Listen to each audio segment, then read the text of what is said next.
Hi, my name is Tori and I am a doctor of physical therapy who specializes in pelvic dysfunction, which means that part of what I treat is bowel dysfunction.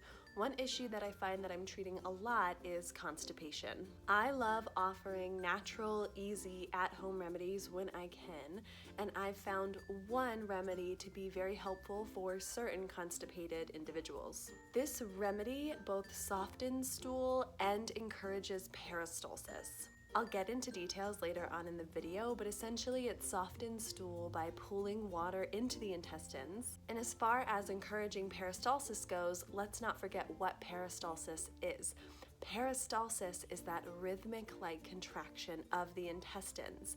It's the natural movement of the intestines that propels food and eventually stool through the intestinal tract and towards your rectum so that you can have a bowel movement. In this video, I will break down the ingredients of the remedy, teach you how to make it, tell you how much you should take and how often you should take it. At the end of the video, I will also give you some alternative options to help with constipation management at home, some natural, easy things that you can do to help with constipation outside of this remedy. Now, in my practice, I found that this remedy is really helpful for someone who's constipated but not dependent on laxatives. And what I mean when I say that is, this is really helpful for someone who isn't using laxatives in order to have bowel movements. Now, if you are dependent on laxatives, especially stimulant laxatives like Senna or Dulcolax, you can still try this remedy, but it might end up just giving you a lot of abdominal bloating instead of creating a bowel movement for you. If I'm describing you, I do have a video all about laxatives, laxative dependence, and laxative weaning. I highly encourage you to check it out.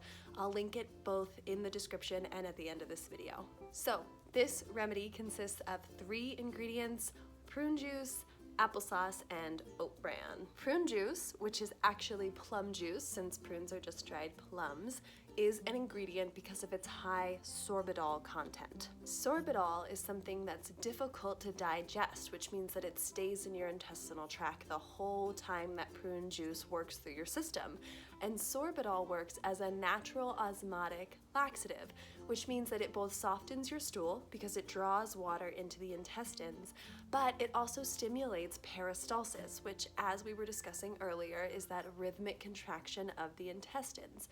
So prune juice is great because that sorbitol content not only softens stool, but also helps to move stool along the track. Applesauce is the next ingredient, and applesauce is an ingredient because of its high fiber content, specifically its high soluble fiber content. If you want me to make a video about soluble fiber versus insoluble fiber, I would be more than happy to.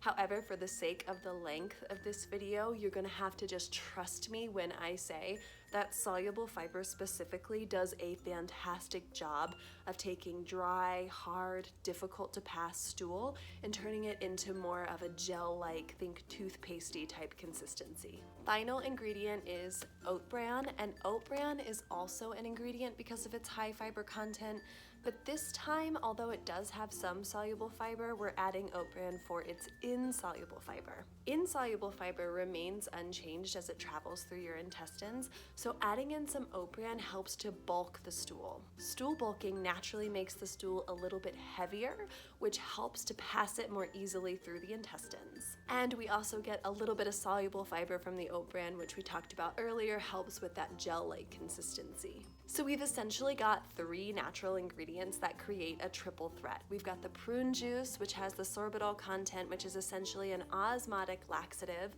that not only helps to initiate peristalsis, but also to help soften the stool. We've got the applesauce with the high soluble fiber content, which acts as a natural stool softener. And then we've got the oat bran with a high insoluble fiber content, which essentially acts as a natural stool bulker. As far as how to make the remedy goes, you want to use a 1:1:1 ratio. I usually recommend using either a 1/4 cup or a 1/2 cup of each ingredient and then mixing it into a bowl, because if you use a full cup for each ingredient, you're gonna end up producing a lot of the remedy. Once you have mixed the ingredients together in a bowl, make sure that you keep that bowl covered, and it should store well in the refrigerator.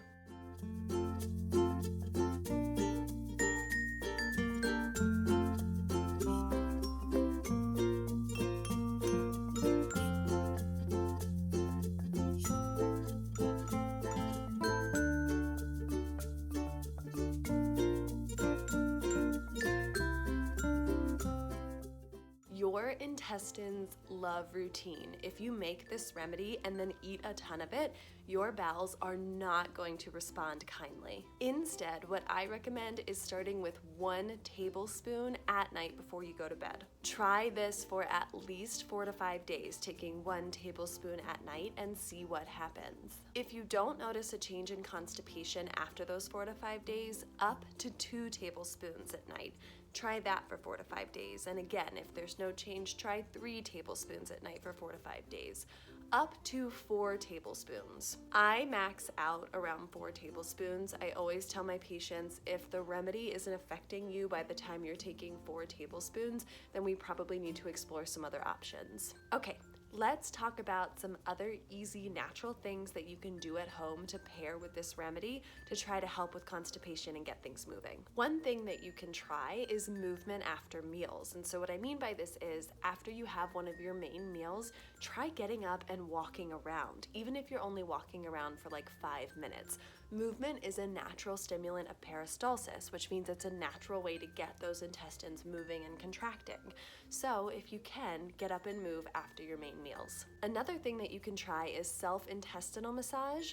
This is something that you can do in the morning before you start your day, at night before you end your day, or even after every meal if your schedule allows you to. I did make a video on how to do it, and I will link to that video at the end of this video and also in the description. Finally, make sure you are sitting on the toilet properly when you do have a bowel movement. I also made a video outlining exactly how I recommend pooping. How to sit on the toilet to poop and why. I will link to that video as well at the end of this video and in the description.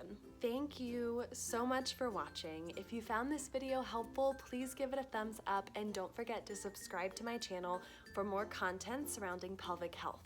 If you are watching this in January of 2019, then I am currently celebrating 1,000 subscribers and I am offering $50 in exchange for your feedback. If you are subscribed to my channel and you would like to fill out my 2-question survey for a chance to win that $50, you will find that link in the description below. I'm also just starting to learn about Instagram, which sounds ridiculous to say out loud, but I created an account and I'm gonna start posting content there as well. You can follow me on Instagram. That link will be in the description below too. If you found this video, you might benefit from pelvic physical therapy. If you live in the United States, there is also a link in my description to find a directory to help you find a pelvic provider in your area. Finally, please feel free to comment any questions below. Also, if you have any suggestions for different content, like a topic surrounding pelvises that you'd like me to discuss, comment that below as well. I am so open to your suggestions. Okay, thank you so much again for watching. I hope you have a wonderful rest of your day and I will see you next time. Bye.